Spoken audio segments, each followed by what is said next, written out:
बड़ा ही सुंदर एगो लय लागल। भक्त भगवान गणेश जी के लगे जाता तो बड़ी सुंदर एगो लय अब मार्केट में उ लय पूरा हाला कइले बा। एगो नया नया लड़की जौन बिया एगो बड़ी सुंदर लय बोले बिया। उ लय के भाव ह का अरे भाव में भाव में आए। भाव मतलब का भावे से तो भोजन होला। हाँ भाव में आ जाइए अब बेस मऊ गई है। मरद कैसन की मऊ गायल ना। हाँ मरद के मऊ गोरे कितना मोल हो।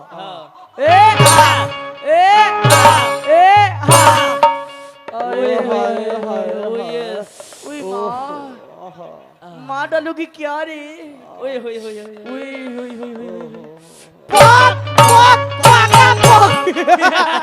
क्या हाल है मुकेश डार्लिंग। आई की आई बुड्ढे रे फोर बड़ी सुंदर लय बा। और क्या कहती है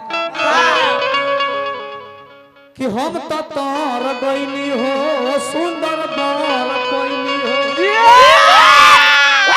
जियो आए हाय हाय अरे थोड़ा भाव में आओ ना रे। कि अपना रोजहू के प्यार में सबर गइनी हो ए खुशी रहे ना गवारे ए खुशी रहे ना गवारे पिया दुलारे आए हाय ये कहे के बा ना इला हां तनी मोनी हम मंचवा से तनी इमरजेंसी फोन आई रहल। हाँ तनी हमार घर के घरनी के तबीयत खराब रहल चल गइनी होते हैं कहतनी अच्छा हमारा नाम से ढेर लोग के एथी लागे। हाँ तू का हबो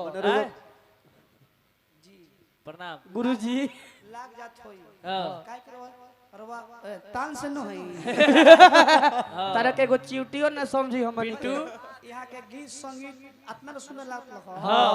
कि मोहम्मद रफी कबर से उठ के होने बैठ के हमरा तो बुझाता लगे सरस्वती जी वर्मा जी के गोड़ धके रोत हो झलवाए खतर ब्यास के मैदान लग चला देख के। अब देखा हुए देखा का हुए पिंटू ई सब कुल बात सब जगह ना कहल जाला हाँ। लेकिन लइका गणेश जी के दरबार में जाता म्यूजिक से लागा हाँ।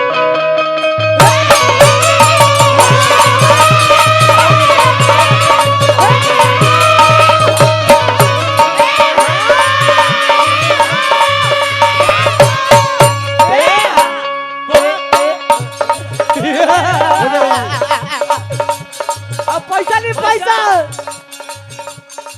जब हमें माल तो धीरे कदम नाल डेरा मत अब भाई 8 घंटा बाकी बा। अब भाई मत डेरा कहियो ना होई तारा से अब भाई आंख मत खोल को।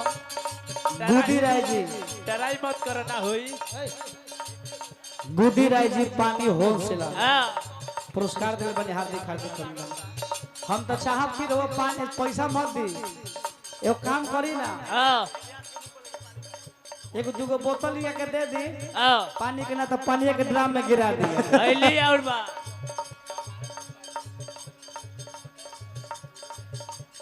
भोली राय जी परमानंदपुर आओ पैक्स अध्यक्ष के माध्यम से जय हो तनी तनी कोरस में और कम करी भैया। हाँ हार्दिक हार्दिक अभिनंदन मालिक बना कर सब कोरस में तनी तनी घटाई कम लइका कहल के बाबा हम भजन करिले सुमिरन करिले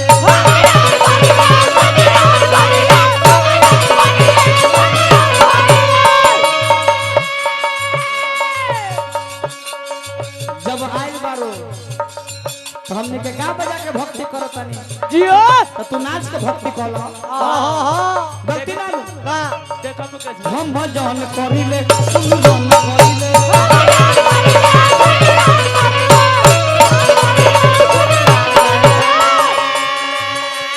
तनी फिर तोने से हट तनी हट दे मंच हम एकदम डाउन हो गइल बा। हां रास्ता छोड़िए कोनो मंच छोट नहीं के तनी डाउन हो गइल बा।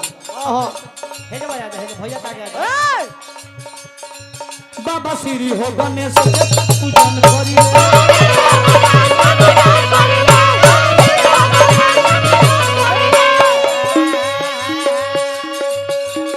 मंगल के दाता होई मंगल कराई मंगल के दाता होई मंगल कराई हमरा सुमिरन में आई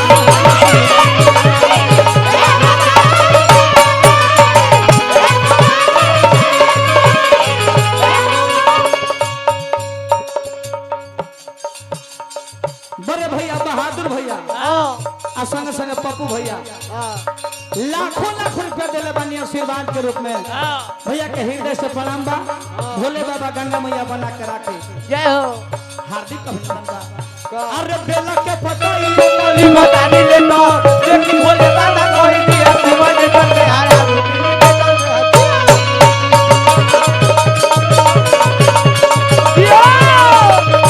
हमारा जिंदगी के बोलो नारे पे तो हमारा से हारा उंगली पे तो ले हारा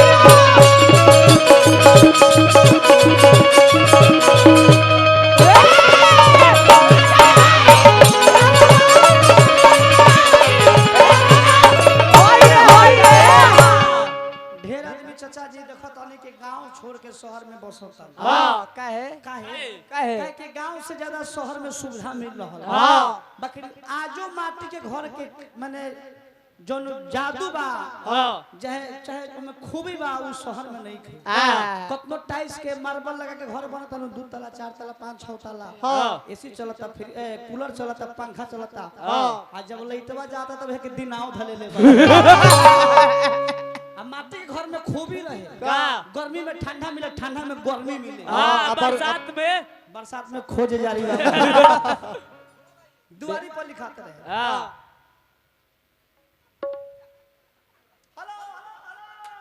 के बा हेलो वालेकुम सलाम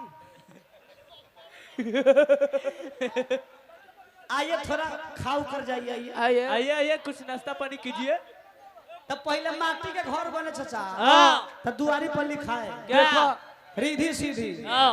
शुभ लाभ हाँ। वेलकम हाँ। स्वागतम स्वागतम। अब बड़े बड़े शहर में भैया चल जाइए हाँ। बोर्ड लगा हुआ है हाँ। और लिखा है क्या क्या कुत्तों से सावधान इस घर में कुत्ते रहते हैं